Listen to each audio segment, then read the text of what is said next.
کی آیتوں میں کہ انسانوں زمین میں جو کچھ ہے یہ سب ہم نے تمہارے لیے پیدا کیا ہے۔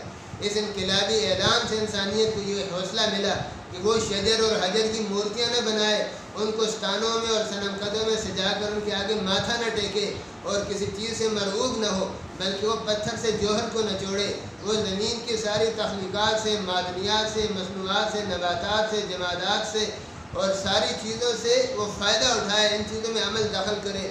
اس قرآن کے اس انقلابی اعلان کے بعد انسانیت کو یہ حوصلہ ملا ہے کہ اب گائے کا یا بیل کی جگہ وہ نہیں ہے جو کسی مندر استان میں ہو، اور اب کسی شجر اور حجر کی جگہ بتکدے میں، محراب میں نہیں ہے، بلکہ یہ ساری چیزیں انسان کے فائدے کے لیے، انسان ان سے فائدہ اٹھا سکتا ہے۔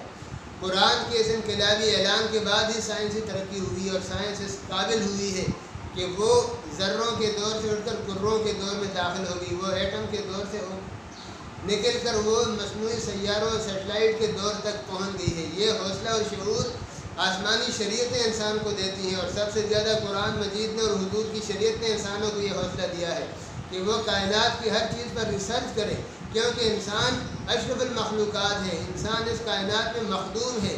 یہ ساری چیزیں جو بے جان ہیں یا جاندار ہیں، یہ انسان سے نچلے درجے کی ہیں، انسان ان پر فوقیت اور عظمت رکھتا ہے۔ انسان کو اللہ تبارک و تعالیٰ سے براہ راست ایک تعلق ہے، انسان اس دنیا میں اللہ کا نائب ہے، انسان اس دنیا میں اللہ کا خلیفہ ہے۔ اللہ تبارک و تعالیٰ براہ راست خطاب انبیاء کے ذریعے انسان سے فرماتے ہیں۔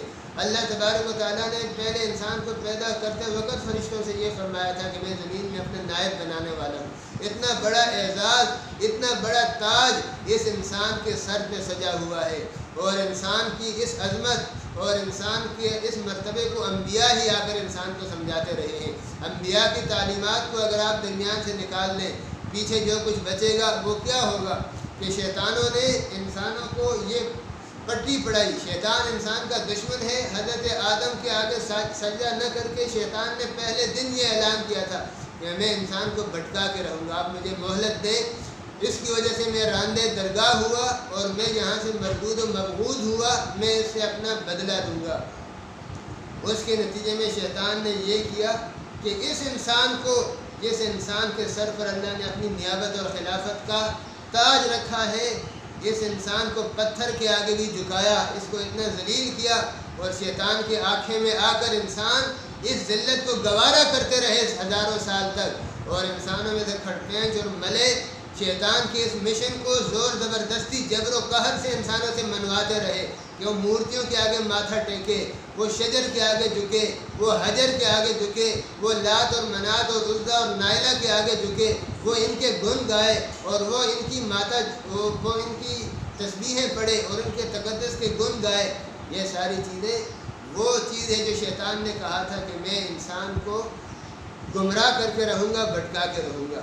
ورنہ انسان کو تو اللہ تعالیٰ نے بہت بڑی فوقیت دی ہے، بہت بڑا شرف دیا ہے، بہت بڑی عظمت عطا فرمائی ہے۔ تو یہ آسمانی شریعتوں کی دین ہے، یہ آسمانی شریعتوں کا انسانیت پر احسان ہے، یہ حضور کی شریعت کا قرآن کا انسانوں پر احسان ہے کہ اس نے اس شیطان کے جانچے میں آئی ہوئی انسانیت کو، جس نے خود انسانوں میں سے اپنے نمائندے بنا کر شیطان نے ان شتونگڑوں کے ذریعے انسان کو در در پہ جھکایا اور اس کو ذلت اور رسوائی کی ہر خاک اس سے چٹوائی اور ہر چیز کے تقدس کا کلمہ اسے پڑھایا۔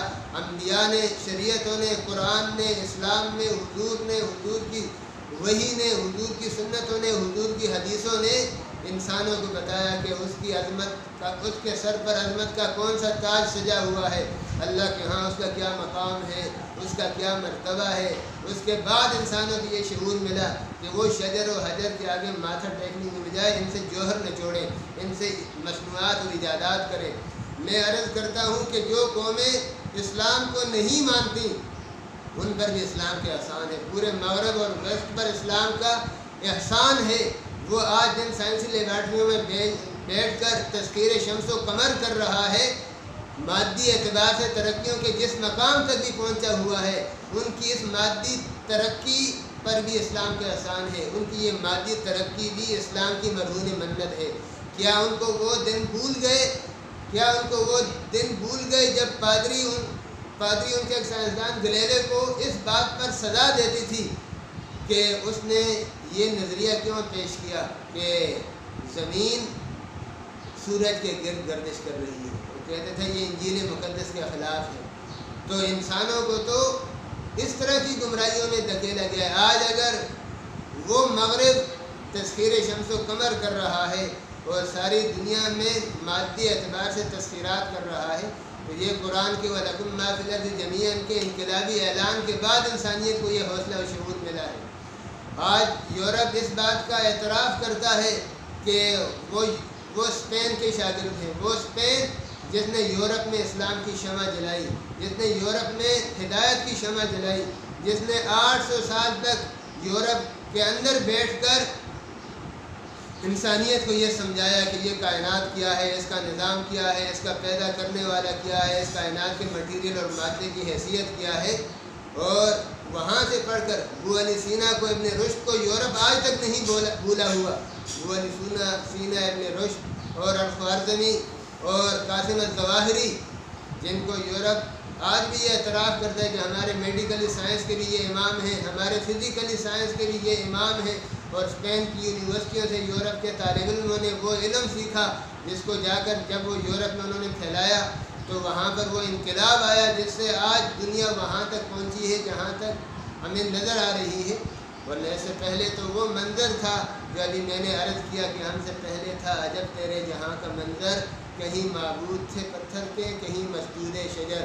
اور قرآن کا یہ انقلابی اعلان وَلَكُمْ مَا فِي الْأَرْضِ جَمِيعًا کہ انسانوں یہ ساری زمین میں جو کچھ ہے سب تمہارے فائدے کے لیے، تمہارے لیے مسخر ہے، تمہارے تابع ہے، تمہارے کام کے لیے ہے، تمہارے فائدے کے لیے ہے. تم نے اس سے فائدہ اٹھانا ہے، اس کے آگے ماتھا نہیں ٹیکنا. تو خیر میں یہ عرض کر رہا تھا. اب اس تناظر میں اب ہم آگے بات کریں گے، آپ کو بات سمجھ آئے گی کہ انسان نے ہدایت کی طلب کی. اللہ تبارک و تعالیٰ نے سورہ فاتحہ انسان کو، مسلمان کو سکھائی ہے کہ ہر نماز میں، دن میں پنجگانہ نمازوں میں اس کا تکرار کریں، اس کا مذاکرہ کریں، اس سے تذکیر حاصل کریں، اس کو ریپیٹ کریں ہر نماز کی ہر رکعت میں.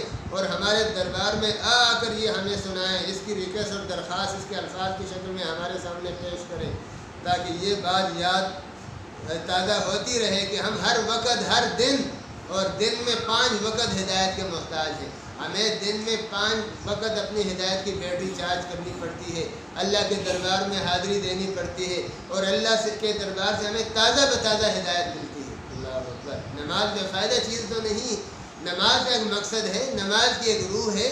نماز میں یہ سورہ فاتحہ ہم سے بار بار کیوں پڑھوائی جاتی ہے؟ آیا کوئی بے مقصد کام ہے، فضول کام ہے، یا یہ ہمیں یاد نہیں ہے، بھول گئی ہے، یا بھولنے کا خدشہ ہے کہ ہم بار بار ریپیٹ کریں گے تب یاد رہے گی؟ نہیں، اس کے یہی بول ہمارا سبق ہے. ایک مسلمان کی پوری زندگی کا سبق ہے، اس کی پوری زندگی کو احاطہ کرنے والی ہے. اس سبق کو اس نے روزانہ اس کی مالا جپنی ہے، اس کی تسبیح پھیرنی ہے، اس کا ورد وظیفہ کرنا ہے. اس کے بول اپنی زبان سے اس نے کہنے ہیں سورہ فاتحہ کے. یہ ہمارے دین کی روح ہے، یہ ہمارے دین کا مطالبہ ہے، یہ حضور کی شریعت کی ڈیمانڈ ہے ہر مسلمان سے کہ اس نے 5 وقت اللہ کے سامنے پیش ہو کر گھر میں یا مسجد میں اللہ کے دربار میں حاضری دے کر اپنی حاضری بھی درج کرانی ہے کہ یا اللہ میں تیرا بندہ ہوں، تیرے قرآن پر، تیرے نبی پر، تیری شریعت پر، تیری معبودیت پر، تیری ربوبیت پر، تیری خالقیت پر، تیری رازقیت پر، تیری مالکیت پر میں ایمان رکھتا ہوں. اور میں اس بات پر ایمان رکھتا ہوں کہ میں اپنی زندگی کا مالک اور مختار نہیں. اے رب میں اس بات کو مانتا ہوں کہ تجھے ڈکٹیشن اور ہدایات دینے کا حق ہے، اور میں اس بات کو مانتا ہوں کہ میں اس بات کا پابند ہوں کہ تیرے احکام پہ چلوں، تیری ہدایتوں پہ چلوں، اپنی زندگی کا ضابطۂ عمل تیرے احکام کو بناؤں. میں نہ عبادات میں اپنے آپ کو آزاد سمجھوں، نہ معاملات میں آزاد سمجھوں، نہ معاشرت رہن سہن میں، نہ اخلاقیات میں اپنے آپ کو آزاد سمجھوں. یہ سبق ہم نے روزانہ پڑھنا ہوتا ہے، اللہ کے سامنے حاضری لگوانی ہوتی ہے. لہٰذا ان نمازوں کے دوران جو اللہ کے دربار سے ہٹ کر جو ہماری پھر سرگرمیاں ہیں نا، ان پہ ہم نظر ثانی کر لیا کریں کہ اللہ کے سامنے جو ریکویسٹ اور درخواست ہم نے پیش کی تھی اور جس ہدایت کا عہد معاہدہ اللہ سے ہم نے کیا تھا، آیا میں اس ہدایت سے ادھر ادھر تو نہیں ہو رہا. یہ بہت اہم بات ہے. جب ہم اللہ کے اس دربار میں حاضری لگوانے کے بعد جو باقی وقت ہے، ہاں کہ 2 نمازوں کے درمیان کتنا وقت ہوتا ہے؟ 2-3 گھنٹے کا وقت ہوتا ہے، 4 گھنٹے کا، 6 گھنٹے کا وقت ہوتا ہے. تو اس میں ہمیں اپنے اوپر کنٹرول کرنا مشکل نہیں ہونا چاہیے. اس سبق کو یاد رکھنا چاہیے، ورنہ مسلمان کی زندگی دو رنگی پر اور تضاد پر مشتمل ہو جاتی ہے کہ وہ اللہ کے دربار میں جا کے کچھ کہتا ہے، باہر آ کر کچھ کرتا ہے. ایک شاعر نے اس صورتحال کا بڑا پیارا نقشہ کھینچا ہے. کہتے ہیں زبان پہ گو آیت، زبان پہ گو میری آیت ایاک نستعین بھی رہی، زبان پہ گو میری آیت ایاک نستعین بھی رہی، مگر وقف سجدہ بت کے آگے میری جبیں بھی رہی، مگر وقف سجدہ بت کے آگے میری جبیں بھی رہی. تو یہ نہیں ہونا چاہیے. یہ ہدایت کا سبق ہے جو مسلمان نے روزانہ اپنے رب کے بارگاہ میں حاضر ہو کر پیش کرنا ہے. اور پھر مسلمان سوچے کہ یہ جو ہدایت میں مانگ رہا ہوں یہ کہاں سے ملے گی؟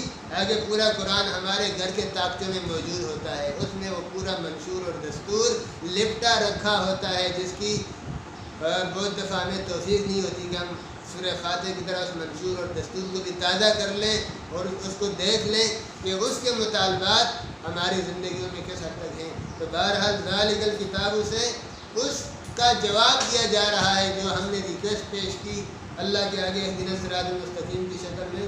تو ذالک الکتاب سے بتا دیا گیا کہ وہ ہدایت اس کتاب میں موجود ہے. اس پورے کتاب میں وہ ہدایت پھیلی ہوئی ہے اور اس ساری کتاب میں سموئی ہوئی ہے. اس کی جس آیت سے ہدایت لوگے تمہیں روشنی ملے گی اور تمہیں اپنی زندگی کی تاریکیاں، اپنی روح کے اندھیرے تمہیں چھٹتے نظر آئیں گے اس کتاب کی روشنی سے. تو یہ اس کا ربط ہو گیا اور یہ اس کا آپس میں جوائنٹ ہو گیا. اب آپ ایک چیز سمجھیں، تھوڑا سا میں نے اس کی طرف اشارہ کیا کہ دیکھیں اس سورت کا نام سورہ بقرہ رکھا گیا ہے. یہ مدنی سورت ہے. اس کی کچھ آیتیں گو کہ مکہ میں بھی نازل ہوئی، حتیٰ کہ اسی صورت میں قرآن کی وہ آخری آیت ہے جو قرآن کی وحی کے سلسلے میں سب سے بعد میں نازل ہوئی. اس کے بعد وحی کا سلسلہ رک گیا اور جو حجۃ الوداع کے موقع پر مینا میں حضور پر نازل ہوئی اور اس کے بعد کوئی اور وحی نازل نہیں ہوئی. واتقوا یوما ترجعون فیہ الی اللہ، وہ آیت جو قرآن کی آخری آیت ہے تو وہ بھی اسی صورت میں ہے. اس کے علاوہ اس صورت میں ربا اور سود کے متعلق وہ آیتیں ہیں جو مکی ہیں، مکہ میں نازل ہوئی، وہ بھی اسی صورت میں ہیں. اور حضور صلی اللہ علیہ وسلم کے آخر عمر میں نازل ہوئی، جس کے بعد آپ نے مکے میں کھڑے ہو کر حجۃ الوداع میں اعلان کیا کہ میں سب سے پہلے اپنے چچا عباس کا سود معاف کراتا ہوں، اور قریش کے بڑے لوگوں کا جو سود جن کے ذمے تھا وہ معاف کیا گیا. تو وہ آیتیں بھی مکی ہیں. اور یہ آخری آیت جس کا بھی میں نے ذکر کیا یہ سورہ بقرہ کی آیت نمبر 281 ہے. واتقوا یوما ترجعون فیہ الی اللہ ثم توفی کل نفس ما کسبت وہم لا یظلمون، کہ لوگوں اس دن سے ڈرو جس دن تمہیں اللہ کے سامنے پھر حاضری دینی ہے، واپس لوٹنا ہے.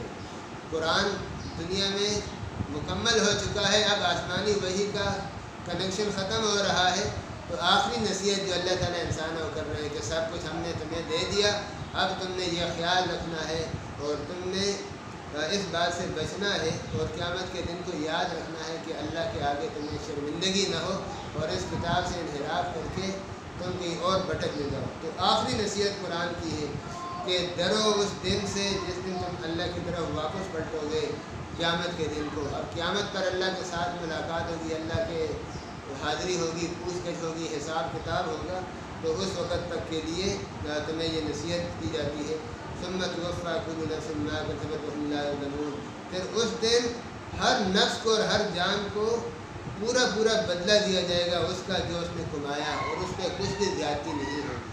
اپنا قانون عدل قرآن نے اپنے آخری آیت میں بیان کر دیا اور ہمیں یہ نصیحت کر دی کہ اب ہم نے اس دن کی حاضری کو سامنے رکھ کر اپنی زندگی گزارنی ہے.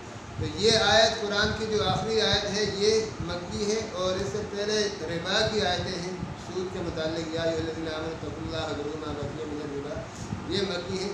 لیکن سورت چونکہ مجموعی اعتبار سے جہاں نازل ہوئی ہو اس اعتبار سے اس کے مکی مدنی ہونے کی تعیین کی جاتی ہے، تو صورت زیادہ تر مدنی ہے، اس لیے اس کو مدنی صورت ہی شمار کیا جاتا ہے۔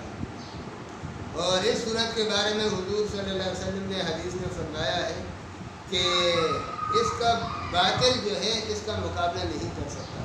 بعض مفسرین نے خود صحابہ میں سے بعض نے فرمایا کہ باطل سے مراد یہاں سحر اور جادو ہے، کہ جس گھر میں سورہ بقرہ پڑھی جائے گی وہاں سحر، جادو، عصیب اور اس طرح کی جو شر کی قوتیں ہیں ان کے اثرات نہیں ہوں گے۔ اور اس صورت کو لینے کو اور اس کو پڑھنے کو، یاد کرنے کو نیک بختی قرار دیا گیا، سعادت قرار دیا گیا، اور اس سے محرومی کو بڑی محرومی قرار دیا گیا ہے۔ اور اس صورت میں ایسی آیات ہیں جن آیات کی وجہ سے انسان کی حفاظت کی جاتی ہے، انسان کی حفاظت ہوتی ہے، اس کے گھر بار کی، اہل و عیال کی حفاظت ہوتی ہے۔ انسان اس کو اپنا ورد وظیفہ بنائے، اپنے اوپر دم کرے اور اس کو پڑھے، جیسا کہ منزل اور وظیفے میں بھی وہ آیتیں اس صورت کی ہیں جس کو ورد وظیفے کے طور پہ پڑھا جاتا ہے۔ وہ 10 آیتیں عام طور پہ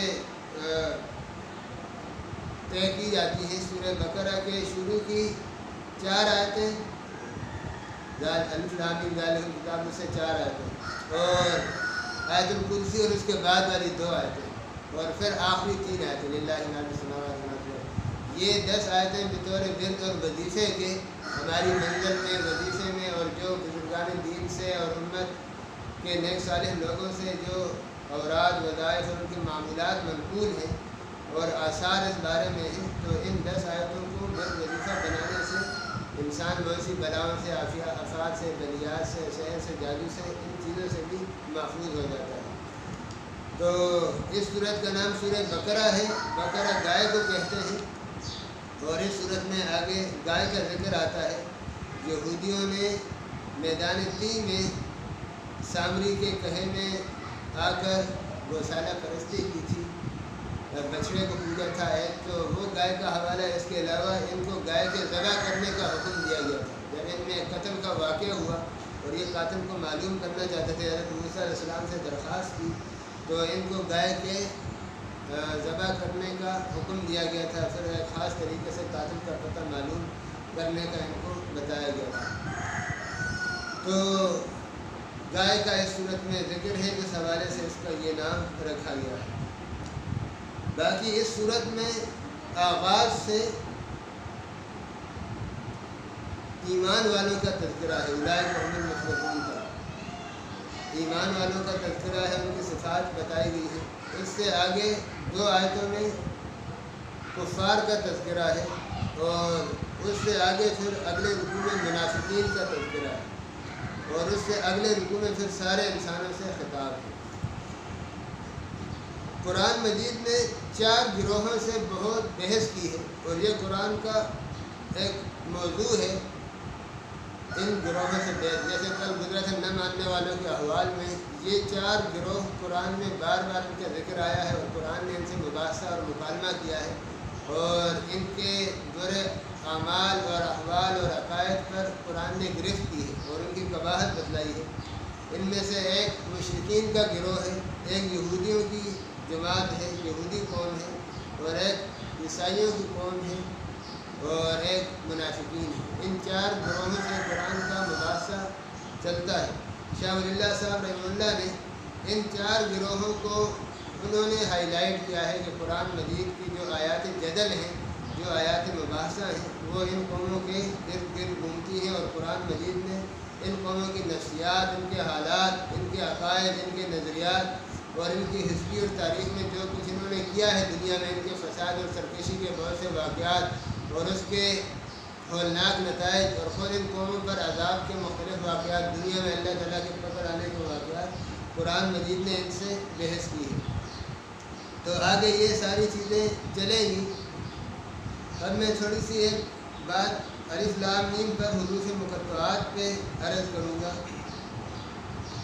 کہ قرآن کی کئی صورتوں کے آغاز میں حروف مقطعات ہیں، یعنی ایسے کلمات ہیں جو پورا جملہ نہیں، مفرد الفاظ ہیں، جیسے الف لام میم ہے، الف لام میم را ہے، الف لام را ہے، قاف ہے،